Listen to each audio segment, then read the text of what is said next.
This is going to be a very interesting video from the leader of the opposition in Canada, Pierre Poilievre. Check this one out and you're going to learn a little bit of what the housing hell is like in Canada. Does this cost $570,000 and this costs $210,000? The difference is right over there. The USA and Canada. This is Niagara Falls, New York State, in the US of A. This is Niagara Falls, Ontario, Canada. They're only 20 minutes apart. Both are in Niagara Falls. Both are charming, respectable, and nice places to raise a family. Fred is selling this place so that he can move to Maryland and be with his granddaughter. Even he was surprised to hear how expensive real estate is only 20 minutes away on the Canadian side of the border. This is a little piece of heaven for a family to come and raise their kids or maybe even retire. And the price is a whole lot lower, which doesn't make any dollars and cents, given that the Americans have 8 times the people to house on a smaller landmass. They have more demand and less natural land-based supply. Why is it that they pay so much less for real estate than we do north of the border in Canada? It's not a one-off case. In fact, in border communities on both sides of the Canada-US border, from one ocean to the other, we see cases where houses are about 2 to 3 times more expensive in Canada than in the US. And if you look at the averages, depending on how you measure them and when you measure them, Canada's real estate is about 45 to 75% more expensive than the US. Why? This is very true. I just saw a video. There's this guy's real estate channel I follow. I think it's called Novelty Real Estate. I think so. He showed a house in Texas, and the house was $225,000. This was a big house sitting on a big land. Very nice, clean, brand new house for $225,000. In Canada, you cannot, I doubt if you can buy a one-room apartment for that money.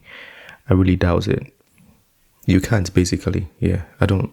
Maybe somewhere up north where it's very cold and almost inhabitable. Why is Vancouver the 3rd most expensive housing market of any city in the world? Why is Toronto number 10 when you compare median income to median house price? Why are both of those cities more expensive than New York, Los Angeles, Chicago, Singapore? The answer is that while we have lots of land, we can't get things built in Canada because of bureaucratic gatekeeping that stands in the way. We have the fewest houses per capita of any country in the G7, fewer than the United States. We have fewer houses per capita than we did 8 years ago because our population has been growing faster than the number of homes. Now, this government gatekeeping that slows things down is the worst in Vancouver and Toronto. According to a C.D. Howe Institute study, the gap between the cost of building a home and the cost of buying one in Vancouver is about $1.2 million.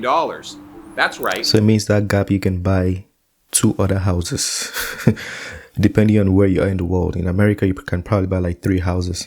It costs $1.2 million more to buy a home in Vancouver than it costs in land, labor, materials, and profit for the business. What is the gap? It's the gatekeeper gap. It's the gap between the cost and the price. And that gap is explained by the taxes and the bureaucracy. We have the 2nd slowest building permits of any country in the OECD. And that problem doesn't just exist for businesses, but also for development of homes. And all the costs are passed on to the home buyer. The developer doesn't pay any of it in the end. That's why you can't afford a house anywhere in Canada, no matter how hard you work. That's why 9 in 10 of our young people believe that they will never afford a home. That is why, after 8 years of Trudeau, housing costs have doubled. Rent has doubled, mortgage payments have doubled, and the needed down payment has doubled. Double trouble for anyone looking for a home. So what's the solution? Well, before he states the solution, I like to mention this in the videos I bring. So he was the housing minister in 2015, which I would assume he knows, if not entirely what he's talking about, at least just a little bit, because during his I asked in one of my videos how he did when he was the housing minister, and some of you responded that he did a pretty good job and the rents were kept in check, the housing was kept in check. But some people also stated that things have changed since he became the housing minister. People stated the pandemic, economic situations, and all of those things. I don't know. You can talk to me about that too, but I'm just saying he has some kind of credibility if he's talking about these subjects after he had been the housing minister. We need to pull whatever federal levers the federal government has. I understand that permitting and zoning is municipal. However, the federal government gives billions of dollars to cities for infrastructure, and city politicians care about getting that money more than anything else. So my message to them will be this: if you want federal dollars, you'll need to clear the way for more home building. 1, I will require cities permit 15% more home building per year. 2, I will require every federally funded transit station be pre-permitted for high-rise apartments so young people and seniors can live right next to the bus or train.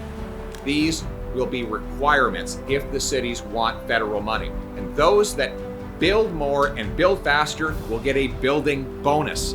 We want both carrots and sticks to get the bureaucracy out of the way. And speaking of bureaucracy, our federal buildings are largely empty. That's why I'm going to sell off 6,000 of them and a bunch of acres of federal land so that we can build thousands of homes on that as well.